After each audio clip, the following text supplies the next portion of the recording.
जों बर' माहारियारि फरायसाफोरा बेखौनो बुंनो सानो जे जों साननै सिगांनिफ्राय जों ससियेल मिडिया हिसाबाव मोनसे भइस मोनदोंमोन जे सरोजिनी लिटिल सरोजिनी नगर होननाय जेराव माने क'क्राझारनि बड'लेण्ड गेस्ट हाउसनि अपोजिटाव थानाय बेयाव माने मोनसे इन्सिडेन्ट जादों होननानै जों बेयाव नायबिजिरना मोनबाय जे बेयाव माने जितु अमृता रस्तगि होननाय जितु राजस्थानी बे माने बेयाव दखान बानायफैदोंमोन लिटिल सरोजिनी नगर होननानै बिदि ओमफ्राय बेयाव माने गोबां जोंनि बर' आरो ओमफ्राय एसामिस सिख्लाफोरबो हौवाफोरबो माने एज ए इमप्लयि हिसाबै खामानि मावोमोन दा बे जानाया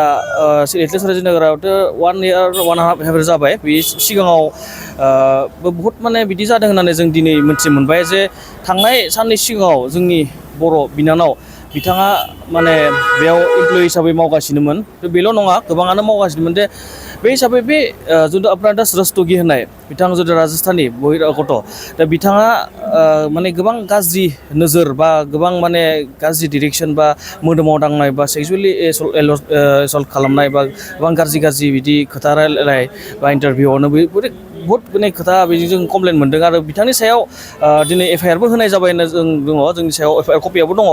बिथां बिनानावा दा दिनैसिम माने बिथाङा खारनानै दङ होनना बुंदों जे आसाम गभर्नमेन्ट आरो आसाम प्रशासनखौ जों बेखौनो बुंनो सानो जे बिथांखौ जेरैखि जाया जेराव थायो बिथांखौ एरेस्ट खालामनांगौ आरो बिथांखौ आयेन मथे साजा होनांगौ आरो जों बर' माहारियारि फरायसा आफादनिफ्राय बेखौनो बुंनो सानो जे जों नुबाय थादों जे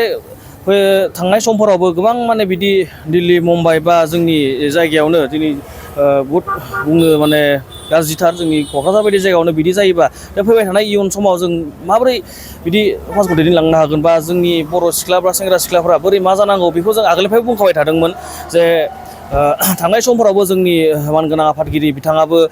बा थांनाय समफोराव जिखिनि जाथाय जाबाय गुवाहाटियाव थांनाय बावैसो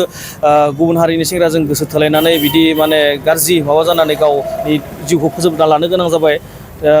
जिउआ जोबलांबाय दा बे हिसाबै बिदि जुदि जाबाय थायोबा जोंनि जोलैया बहा जागोन इयुन जोलै बा जोंनि इयुन जोलैखौ जों सेफटि खालामनो थाखाय जों बेखौबो बुंनो सानो दे बिमा बिफाया एसे सुलाद लानांगौ दे फिसाफोरा मा मावदों मा खालामदों फरायनो थांनाय नामाव मा खालामहैदों दा बिदि आरो जों समाजखौ बेखौनो जों सानो जे गावनि जाथि हारि गावनिया जेब्लाबो गावनिखा दा बे हिसाबै जों मोनसे सावरायनायनि गेजेरजों बहुद माने बेखौ जों सानस्रिनो होनना सानो जे थांनाय समफोरावबो बहुद माने जोंनि बर' सिख्लाफ्रा ट्राइबेल सिख्लाफ्रा गुबुन हारिनि बा जाय नन ट्राइबेलफोरजों जुलि जायो मा जायो खिन्थु उनाव बिथांमोना एसटि बा ट्राइबेल हिसाबै बर' हिसाबै बिथांमोना बे गावसोरनि फेसिलिटि बा बेखौ इन्जय खालामो थ' बेखौ जोङो सरकारनिसिम बेखौनो नारसिननो सानो जे फैबाय थानाय समाव जोङो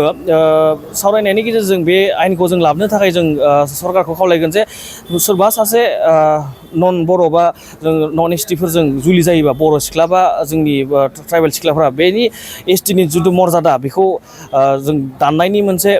बा फुरा खारिज खालामनायनि जिथु फेसिलिटि थायो बेखौ जों खारिज खालामनायनि मोनसे जोंनि बर' माहारियारि फरायसा आफाद आरो जोंनि बावैसो दाजानाय इउनाइटेड ट्राइबेल क'अर्डिनेसन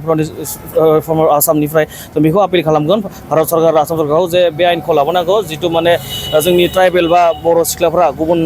नन ट्राइबेलजों जुलि जायोबा जे बेनि जिथु फेसिलिटि बा बे ट्राइबेल हिसाबै जुदि एन्जय खालामो बेखौ जाहाथे कमप्लिटलि खारिज खालामो आरो बिमा बिफाफोरखौबो जों बेखौनो खावलायनो सानो जे फैबाय थानाय समाव जिथु जों माने बेखौ माबानायाव खालामनायाव प्रेक्टिकेलि जोङो बेखौ लाबोनायाव जाय बिथांमोनाबो रायजो राजा बिथांमोनाबो अनसायो आरो बेखौ हेफाजाब होयो बेखौनो जोंनि बर' माहारियारि फरायसा आफादनिफ्राय बुंनाय थाबाय।